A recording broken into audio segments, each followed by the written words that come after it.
Hey guys, so your notes for today, we're just going to finish up these last three FRQs. So take a look at this first one. This is out of your notes packet for the review on derivatives. And so we're just turning past the parts of this that we worked out yesterday, and we're starting here, okay? So you can see your graph obviously right here, okay, graph of f prime. Okay, and then it says, let f be a twice differentiable function on the interval from negative 1.2 to 3.2, f of 1 equal to 2. Then it says, the graph of f prime, the derivative of f is shown above. The graph of f prime crosses the x-axis at negative 1 and 3 and has a horizontal tangent at 2. Then it says, let g be the function given by e to the f of x.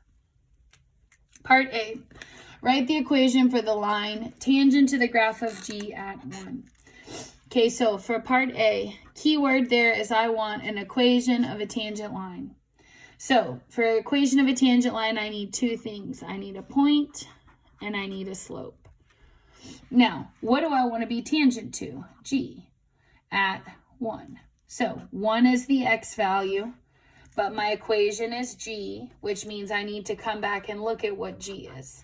So it says that g of 1 is going to be e to the f of 1. Okay, I'm just looking at the equation that they gave me here. G of x is e to the f of x.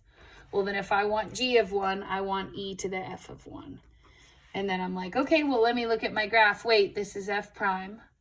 Okay, I can't use f prime to find regular f. Oh, here it is. That's right, f of 1 is 2. So if f of 1 is 2, then that means e to the f of 1 is e to the 2. That's my y value, okay? So we have one thing there. Next, we need the slope. Okay, slope means that I need to take the derivative.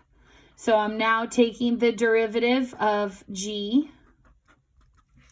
So if g is e to the f of x, then remember the derivative of e to the u is e to the u times u prime. Okay, that's the chain rule. So when I take the derivative of e to the f of x, I'm going to have e to the f of x again, multiplied by f prime of x.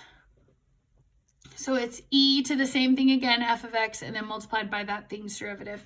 Then I don't want g prime of x anywhere, I want g prime of 1.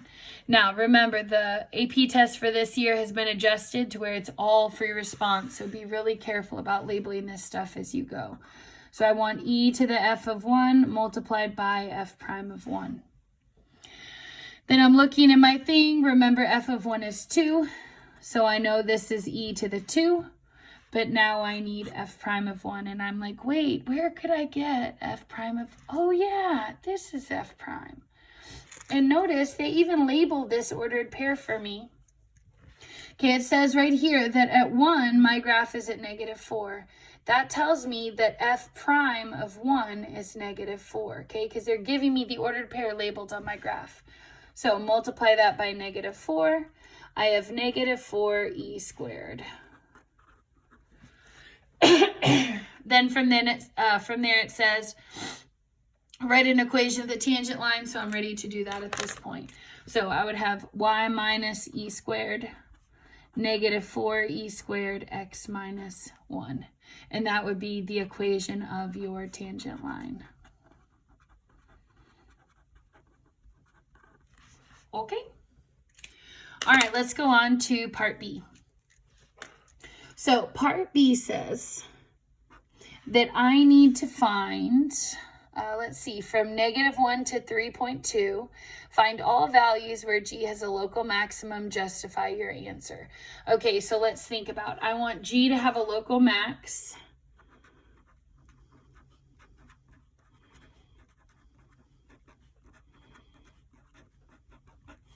Okay, so if I want to find the local max for g, then I need to know what g prime is. So let's come back to this. So for local max for g, I need g prime of x to change sign, which is e to the f of x times f prime of x. So I need that to change sign. And then if I want it to be a max, it needs to happen from plus to minus. Now, I want you to think about that equation for a second. No matter what e is raised to the power of, e is always going to be positive. Okay, so think about e. It doesn't matter if it's to the 5, to the 600, to the -2. Okay, e to the x is always positive. Think about the graph of e to the x, right? What does it look like? It's the exponential growth graph. It's positive on this side, and then it always stays above the x-axis on this side. So e to the x is always a positive graph.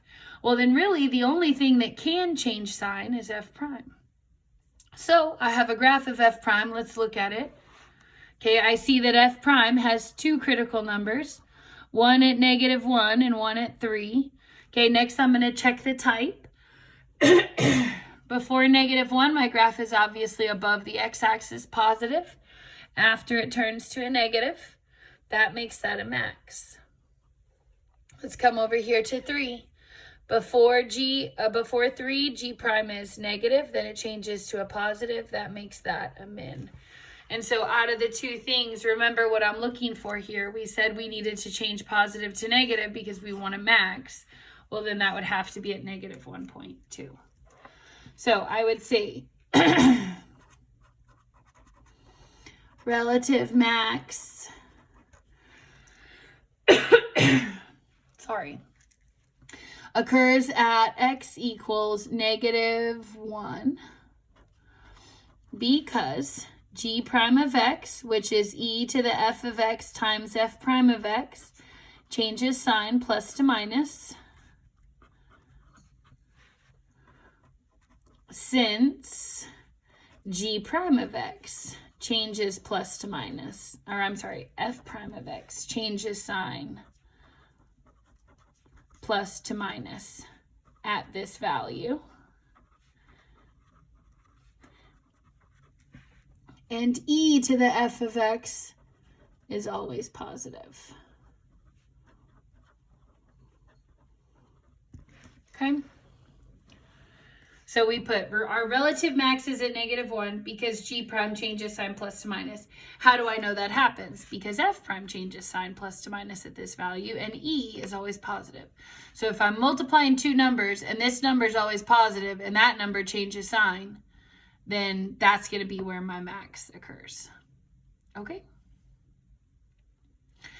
All right, let's take a look at part D, and then I will come back to part C, but I'm going to have to do it on another sheet of paper. So you have part A, you have part B. Now we're going to do part D. Carve out some little space here for part D. So it says, find the average rate of change of g prime, the derivative of g, over the interval from 1 to 3. Okay, so it is asking me to find the average rate of change, that's AROC, of g prime. So if I want AROC of g prime, I want g prime on 1 to 3. Okay, then I want g prime of 3 minus g prime of 1 over 3 minus 1. And then I'm like, okay, well, how am I going to find g prime of 3? Don't have it. But g prime of 1 I do have. Take a look at this. G prime of 1 I found right here. Remember how it was -4e to the 2? So I'm going to plug that in here. -4e to the 2. 3 minus 1 on the bottom is a 2. So really all I need is this number right here. Now think about, let's come back to this. G prime is e to the f of x times f prime of x. So if I want to plug in a 3 to that, g prime of 3 is going to be e to the f of 3 times f prime of 3. And then I'm like, okay, that's what's going right here. F of 3, I don't know what that is. The only reason I knew f of 1 is because they had told me, right? But I want you to think about, do I know f prime of 3? Yeah, look at your graph. What's f prime of 3? F prime of 3, my graph is on the x-axis. And if my graph is on the x-axis, that means f prime of 3 is 0.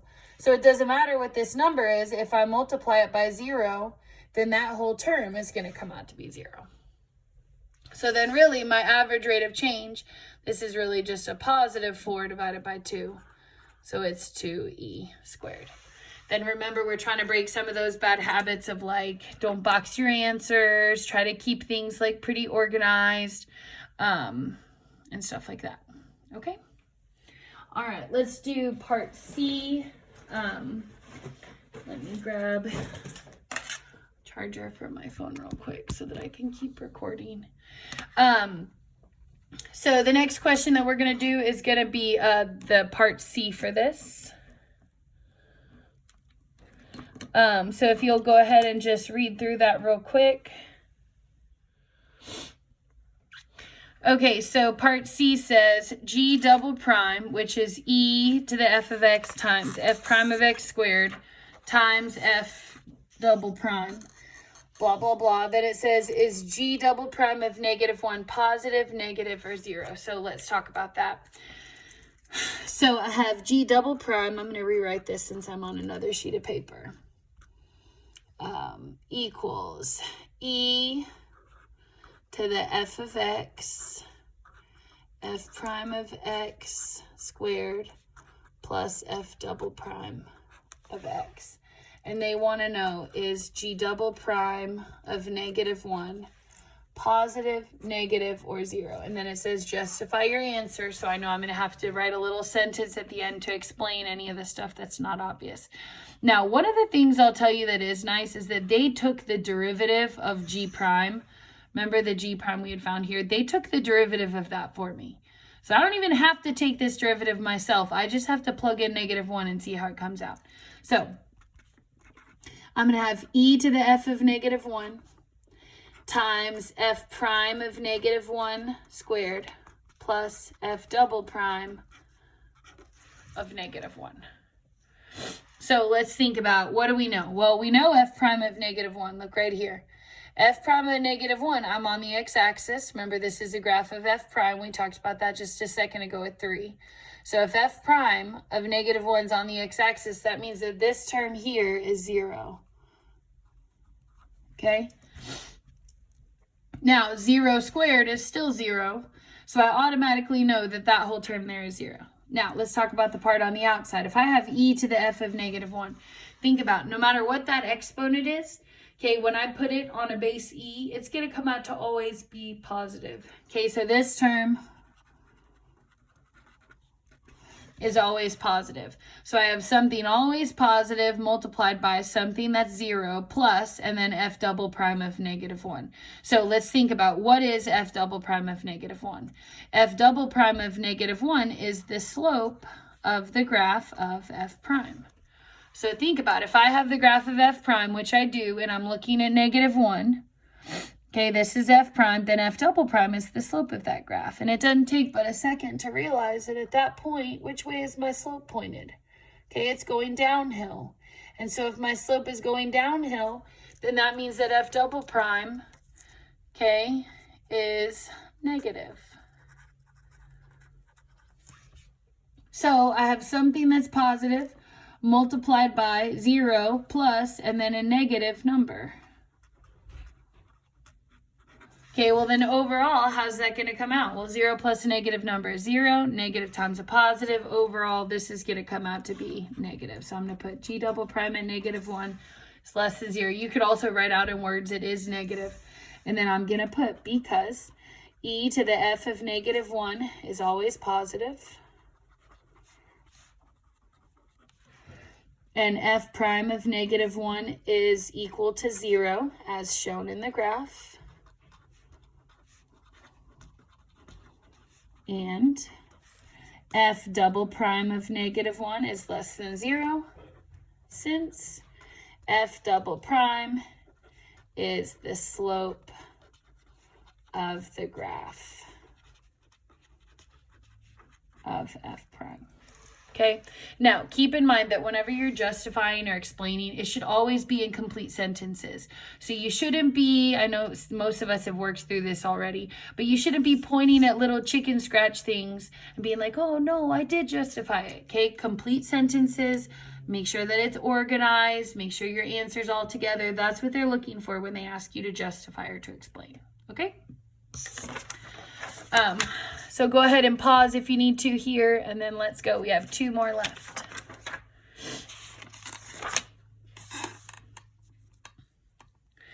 All right, next one. So it says a particle moves along the x-axis so that at any time t greater than 0, its velocity given by v of t equals t ln t minus t. At time t equals 1, the position of the particle x of 1 is 6. Part A. Write an expression for the acceleration of the particle. So v of t is t ln t minus t. Okay, they gave me that right here. They're asking me to find acceleration. So the very first thing that I'm going to do is I'm going to say, oh, well then acceleration, I need to take the derivative, which is v prime of t. And then the second thing that I'm going to do is I'm going to realize that if I have this type of equation, I'm going to need product rule. Okay, because that's like an x times an ln x. Those are totally different types of functions. So we're going to have to break that down into 2 pieces. So the first part of my product rule is the t. The second part of my product rule is the ln of t. Okay, let's take the derivative of those. So the derivative of t is just like the derivative of x, it's a 1. The derivative of ln t is 1 over t. So I'm ready to do my little cross multiply step. So I'm going to do 1 times ln t plus, and then I'm going to do t times 1 over t minus, and then I'm ready to take the derivative of this last term here. Minus t is just like a minus 1. And then I'm like, wait a second. Now keep in mind, these are t's here. Make sure your t's and your plus signs don't look exactly the same. Okay, so this and this can cross out. Think about, if I multiply a t by a 1 over t, okay, that's really just a 1. So then I have ln of t plus 1 and then minus 1. And then I'm like, well, wait, those can cross out too. So really, v of t, or I'm sorry, acceleration is just ln t. So it says, write an expression for acceleration. Check, we did it. Part B. For what values of t is the particle moving to the right? Now, anytime that you want to know the direction a particle is moving, you're doing a first derivative test. Okay, here's what's tricky though. You have to remember that the first derivative test is going to be done with velocity, which is what they already gave you. Okay, so that was for part A. So now we're on part B. So, velocity equals t ln t minus t. We're setting that equal to 0. Okay, remember, that is always your first step when you're doing a derivative test, is you take your velocity equation, you set it equal to 0, make sure that you show that step on your paper. Second thing I notice is that I got a little bit of a GCF situation here. I have a t and a t that can be GCF'd out. So then I have t multiplied by ln t minus 1. And then I'm like, okay, well, let me go ahead and find my critical numbers here. So I see that t could equal 0. That's a critical number. Or ln of t minus 1 could equal 0, right? Now, t cannot equal 0. I want you to think about why. Okay, think about. Boom, right here. Okay, what does it say? T has to be greater than 0. That means this can't be a critical number. Okay, even though, okay, it does seem like from the equation it's going to be a critical number, they've eliminated that in the question by telling me t has to be greater than 0. So let's solve this guy and then we'll know the other critical number. So I'm going to add the 1 across. So now I have ln of t equals positive 1. And then how do I cancel out an ln? I do an e on both sides. E and ln cross out.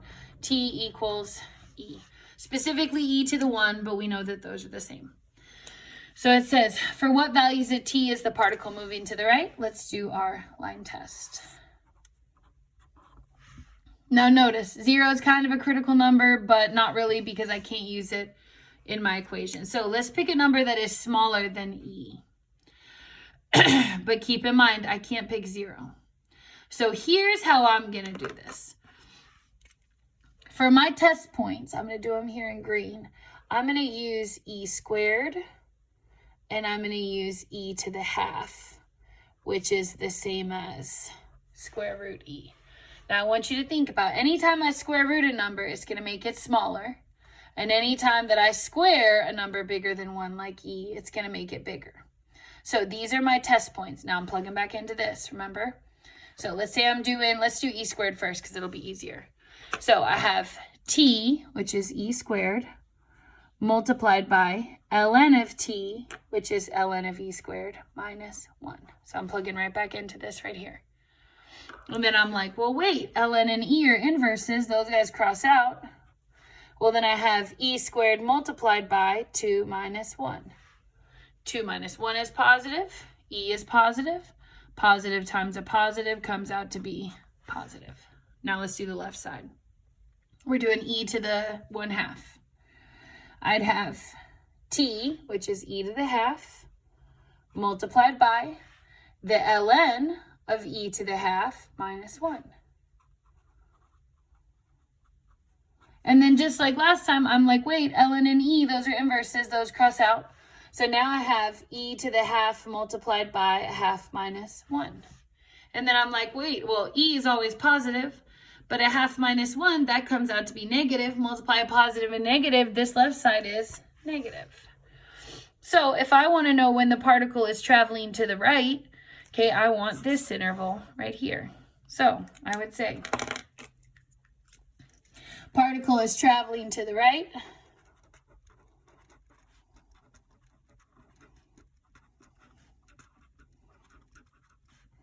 E till infinity, because v of t greater than 0. Now, that one technically did not say to explain your answer. I would do it every time just so you don't ever accidentally forget to read that it said to justify, but that's up to you. Okay, part C. What is the minimum velocity of the particle? Show the analysis that leads to your conclusion. So I want you to think about, how do I find a minimum velocity? Now, we actually just did a question like this. Minimum velocity of the particle. Okay, so for a minimum velocity, I know that I need to do v prime changing sign, negative to positive. Okay, I want you to think about, that's how you find a minimum. So if I want the minimum velocity, I'm going to take the derivative, and then I'm going to look for a sign change from negative to positive. Now, here's the thing. I don't need to find this. What is v prime? I already found it earlier. V prime is acceleration, and what's acceleration? Boom, ln t. So automatically, I know now that I really just need acceleration to change from negative to positive. Okay, and remember, my acceleration graph is ln t. So the first thing that I'm going to do every time is set that equation equal to 0. And then you're like, well, wait, I don't know where ln t equals 0. Well, solve it. How do you cross out an ln? You do an e on both sides. E it. And then after you do that, you would say, okay, well, e to 0, that's a 1. E and ln cross out, then t equals 1. And then I would say, oh, great. Well, then it happens at 1. Now, the other thing that you can think about, too, is your ln graph, right? What does ln t look like? Well, e to the x looks like this. Hopefully, everybody knows that. Well, then ln t looks like this. Okay, how do I know that? Remember your property of inverses, they're always a reflection across this diagonal line. So if e to the x passes through 0, 1, I know we've talked about this before, then ln x has to pass through 1, 0, right? Because they're inverses to each other. So that means that ln x changes sign from negative to positive at 1. Okay, well then that means that I have a minimum velocity. So I'm going to say min velocity occurs at t equals 1 because acceleration, I could have just written a of t, that would have been shorter, which is v prime of t changes negative to positive. Okay, changes negative to positive. Now, I want to add one more thing to this. So I know the minimum velocity happens at 1. I've got most of the answer, but go back and read the question for part C. It doesn't say when do I have a minimum velocity. It says what is the minimum velocity. Okay, so let's come back and reread the question there. So it says, what is the minimum velocity? Well, then all I need to do is say, okay, well, if it happens at 1, what's the velocity at 1? Okay, so the minimum happens at 1. Now let's find what it is. So I'm coming back to my velocity equation. Remember, they gave me this way back in the question. Velocity is written right here. So it says it's t ln t minus t. So it would be 1 ln 1 minus 1. And then that's good enough, honestly. But you also should know what's the ln of 1. We just talked about it. The ln of 1 is 0. Which means that really that whole first term, 1 times 0 is 0. 0 minus 1 is negative 1. Okay. Got it?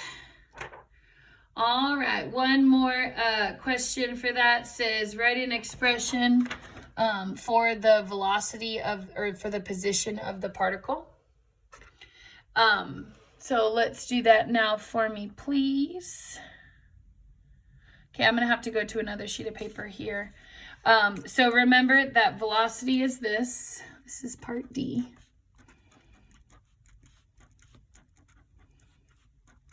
And they're asking me to find position.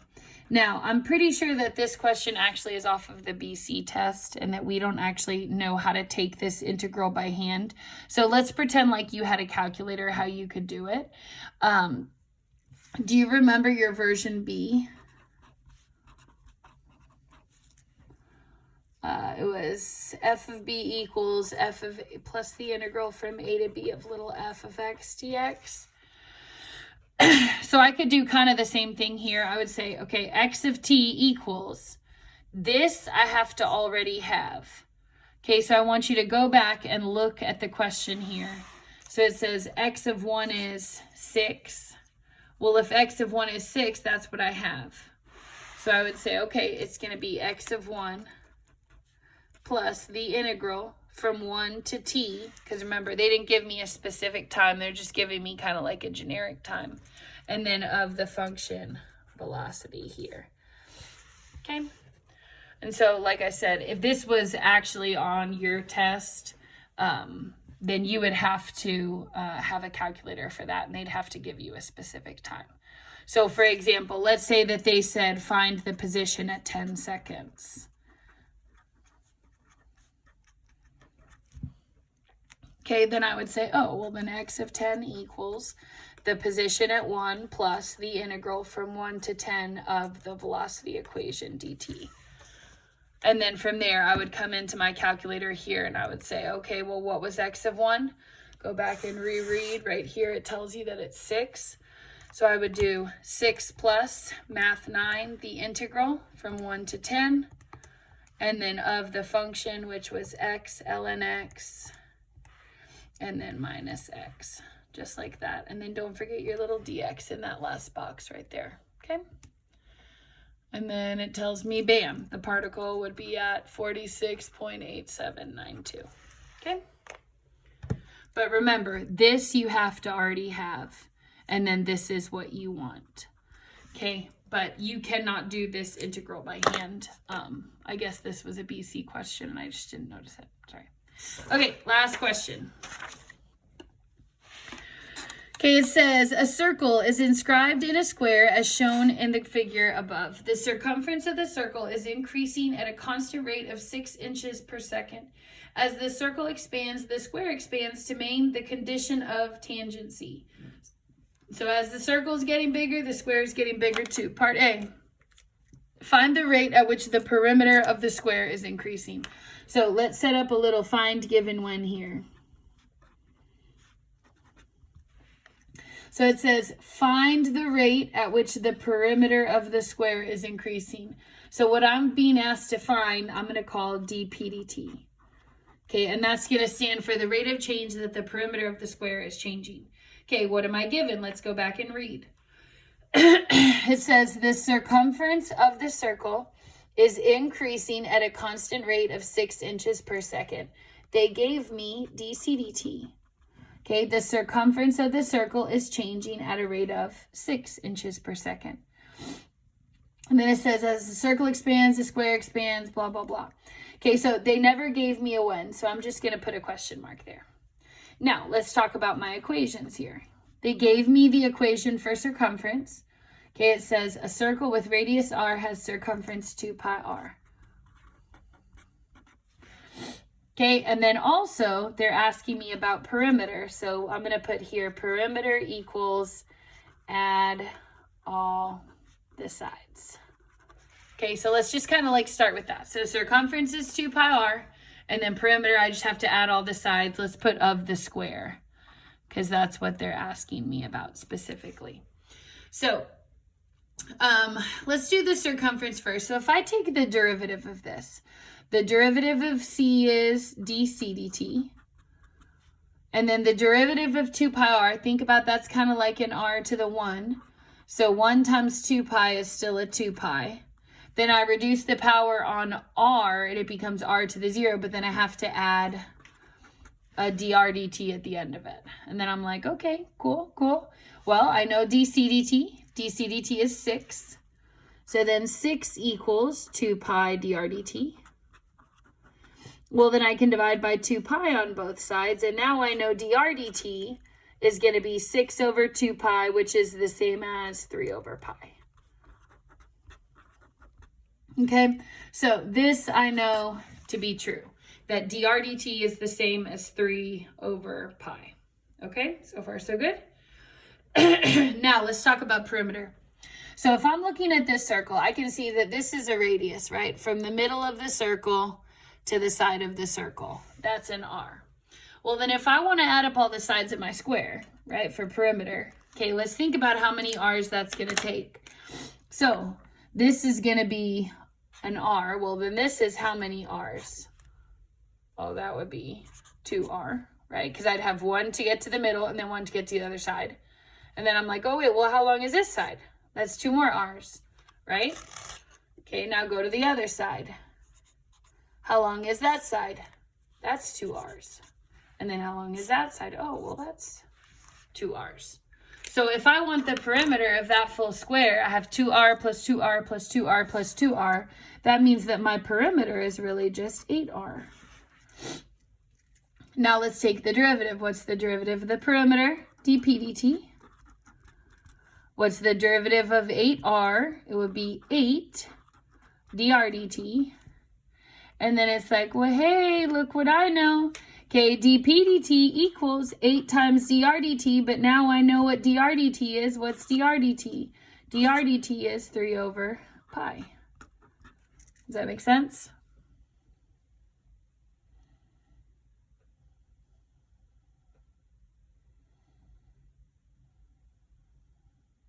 Yes.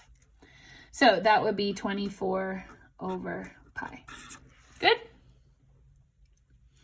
Okay, last part of the question, part B. This one's nice and short because it's FRQs on related rates, and those stink. Okay, so it says, at the instant when the area of the circle is 25 square inches, find the rate of increase of the area enclosed between the circle and the square. Indicate units of measure. So I want you to think about, let's just adjust our find given when here. So for my find, it's asking me to find the rate of increase of the area enclosed between the circle and the square. So what that means is that I actually only want how fast that area is changing. So I'm going to call that dA dt, okay, because it says area. So I want to find dA dt. My given is going to be that I already know this from up here, right, that dr dt was 3 over pi. Okay, so then it says at the instant when the area of the circle is 25 pi. So I'm going to put that as my when the area of the circle is 25 pi. Okay, and then my given, I'm just going to put a question mark, maybe like the stuff I used in part A. Okay, we're not really sure. Okay, so let's start off with my equation. Let's try and think about how we can find the area, because that's what we care about here. So if I want the area of just kind of like the crust, okay, around the circle but inside the square. Okay, I want you to think about the way that I'm going to find the area of that is I'm going to do the area of the square, and then I'm going to minus the area of the circle. Okay, that's how I'm going to find the area of the region that I actually care about. So let's talk about, for the square, how do you find the area of a square? Well, you're going to multiply 2 of the sides.